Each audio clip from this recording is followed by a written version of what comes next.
e 5 loucas. Jesus alerta que a gente temos que ser prudente. E a prudência é uma das coisas que pouco se tem.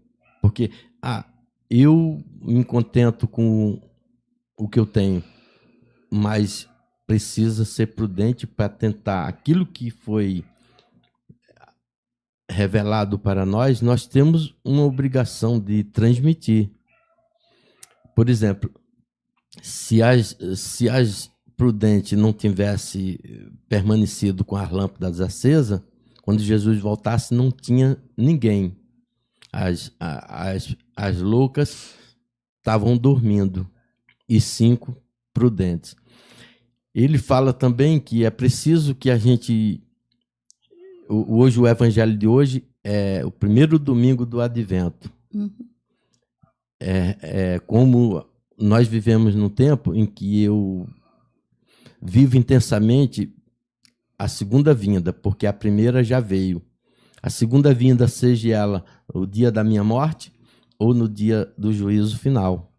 Então, eu me cobro, eu contesto, porque se Jesus não fizesse dessa maneira de colocar as parábolas das prudentes e das loucas, a gente ficaria, poxa, então não precisa ser prudente, nem precisa ser louca, tudo mais ou menos. Mas eu penso de uma maneira que nós temos que ter um diferencial. Esse diferencial esteja preparado. Jesus falou na epístola, São Paulo falou na epístola aos Hebreus, no capítulo 8, que Jesus vem à segunda vinda para aqueles que o esperam. Ele não vem para aqueles que estão dormindo.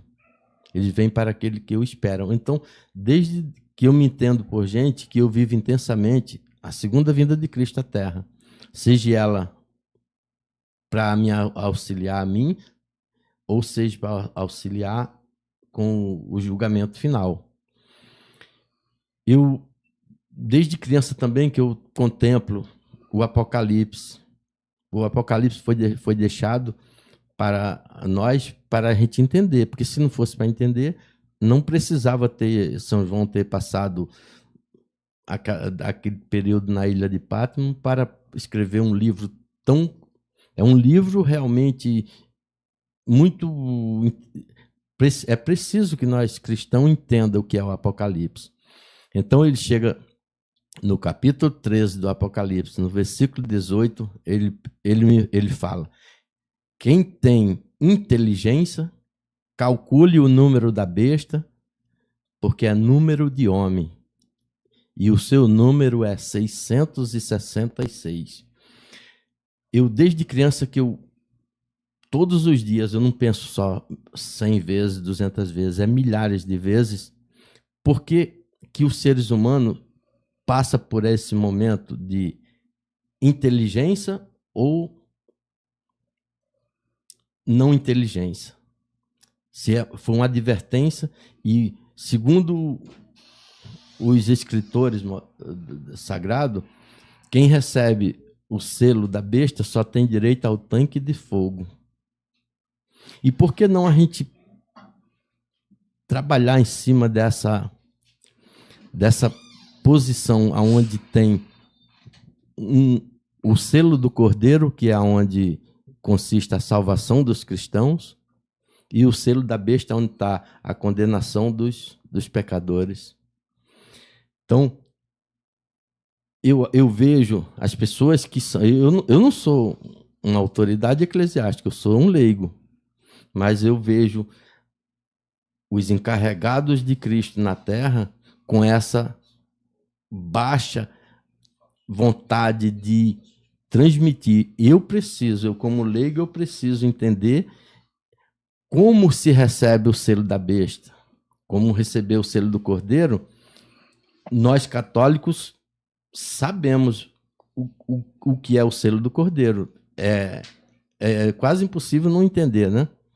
O selo do Cordeiro é um alimento. E o selo da besta é um alimento. E esse alimento é escondido, porque as pessoas não falam.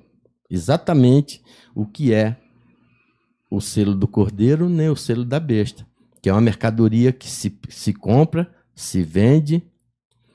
Se é uma mercadoria que se compra e se vende, era para ser conhecido pelo menos dos cristãos.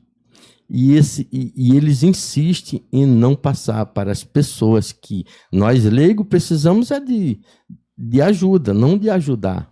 Né? O senhor já estudou, participou aqui na Paróquia Santa Clara dos cursos de Bíblia sobre o Apocalipse? Ainda não. Eu não participei aqui da igreja de Santa Clara. Nenhum.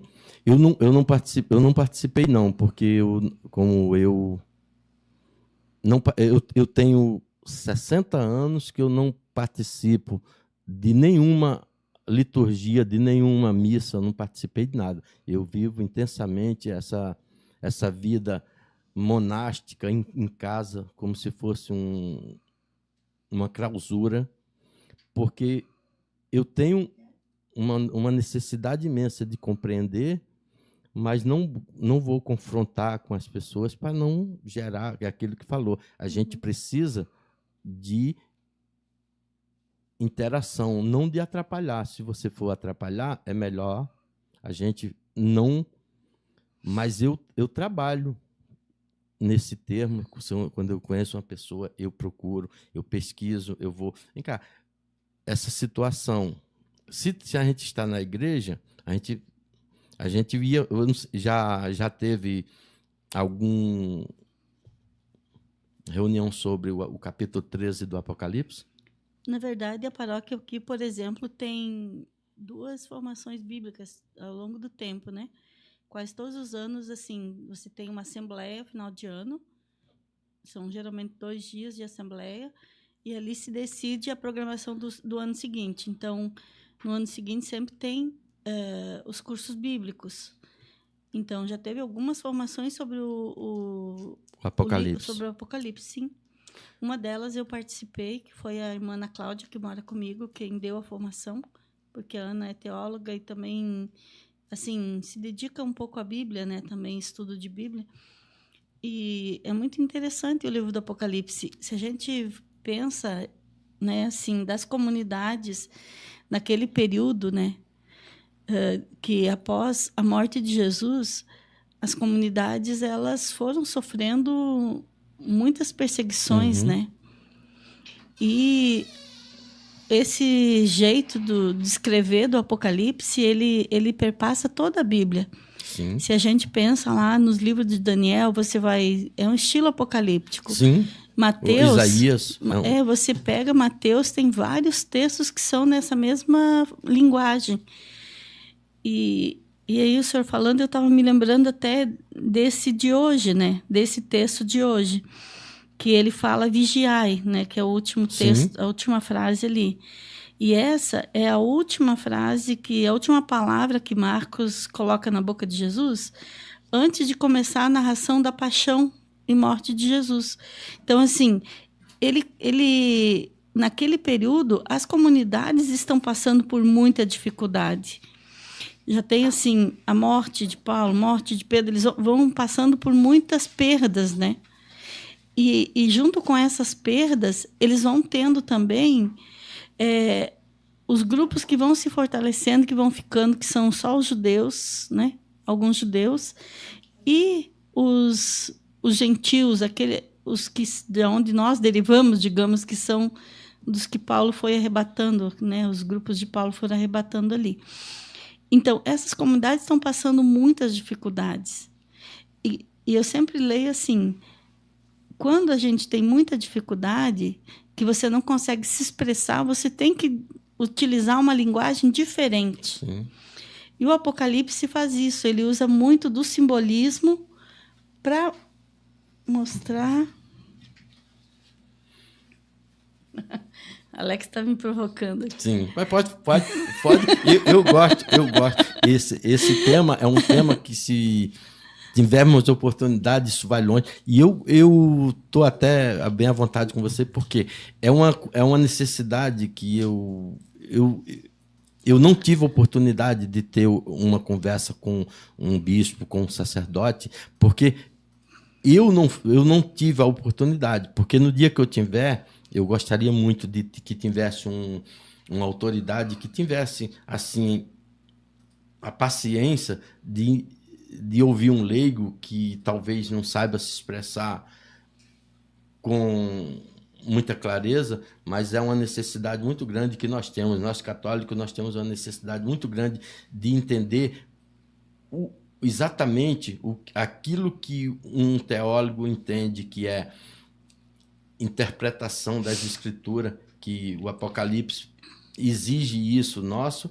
e eu clamo às autoridades, se alguém realmente tem essa vontade de ir ao encontro das ovelhas, é a hora, porque o mundo está bem carente disso. Eu acho que nós temos essa necessidade de que os pastores venham às ovelhas, porque as ovelhas, às vezes, não vai o pastor, porque o pastor, às vezes, não olha para aquela ovelha como Jesus pegou aquela ovelha perdida, deixou 99 lá num canto e pegou aquela que se perdeu, botou no ombro e trouxe para o meio, porque as 99 está garantida. Mas, no caso, eu sou uma ovelha perdida, desgarrada, Jesus manda que os encarregados vá lá, busque, bote nas costas e traga para as 99. É essa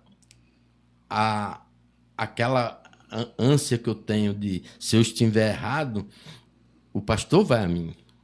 Que é, eu e o pastor, às vezes eu não sei como chegar ao pastor, mas o pastor sabe como chegar a mim. E essa é como eu tenho necessidade, tem milhões de pessoas no mundo com essa mesma necessidade que eu tenho de um pastor ter misericórdia das ovelhas desgarradas. E é isso que eu me sinto hoje no mundo, uma ovelha desgarrada, necessitado que o pastor me ajude. Uhum.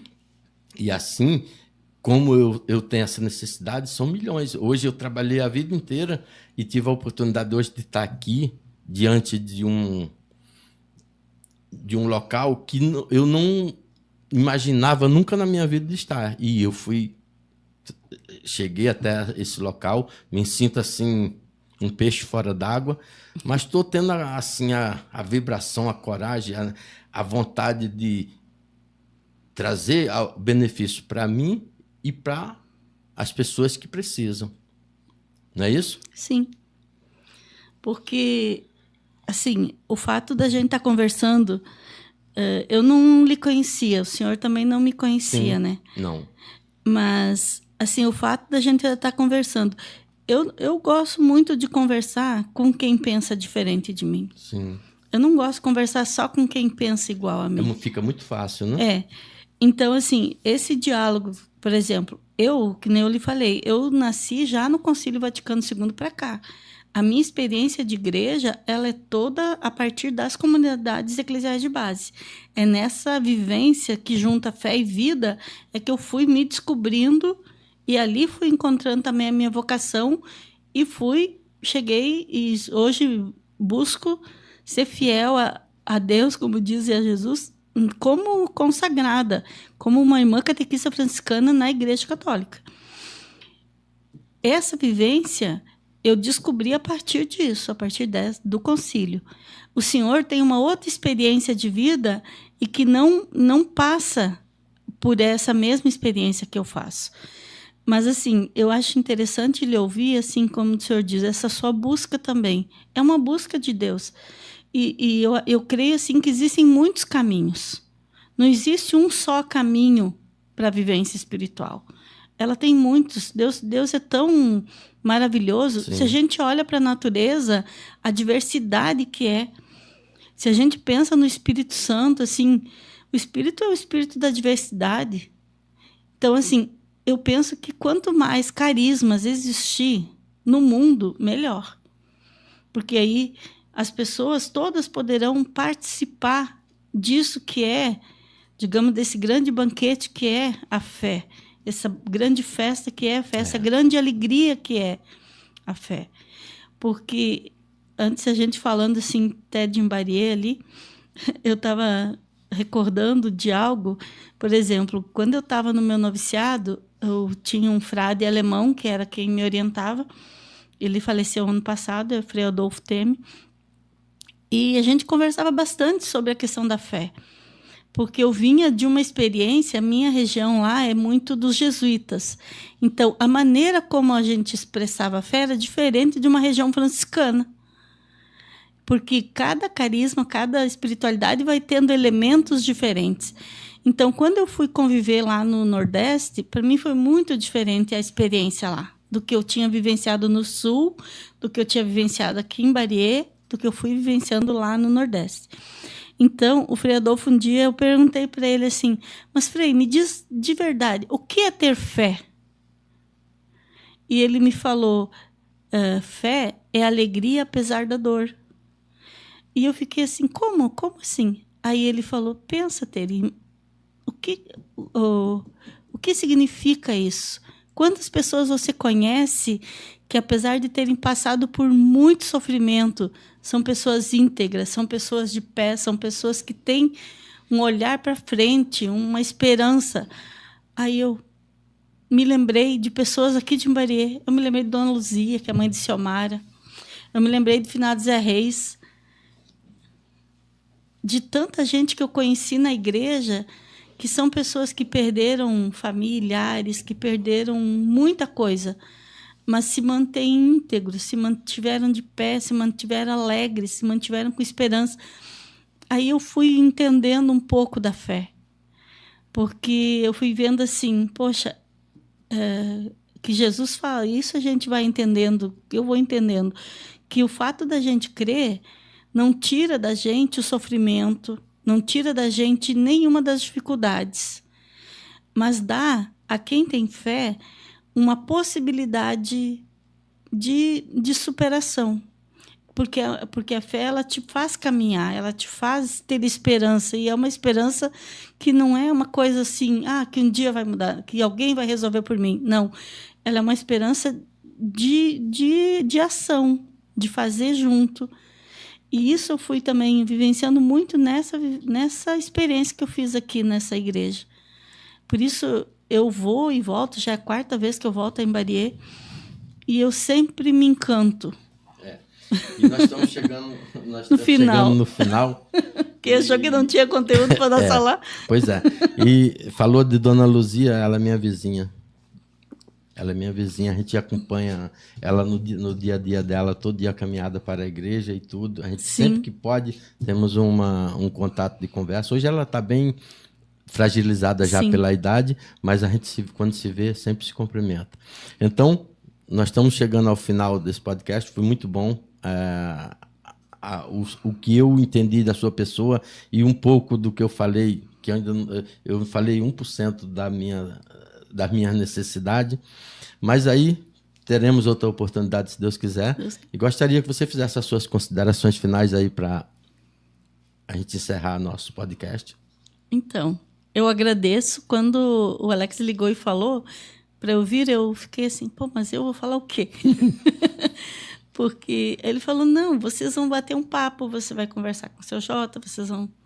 Assim, e eu gostei muito de conversar com o senhor. Então, agradeço a oportunidade e a gente já se conhecendo, vai se encontrar nas ruas, vai ter outros momentos de conversar. Uma palavra que eu falei talvez sirva de incentivo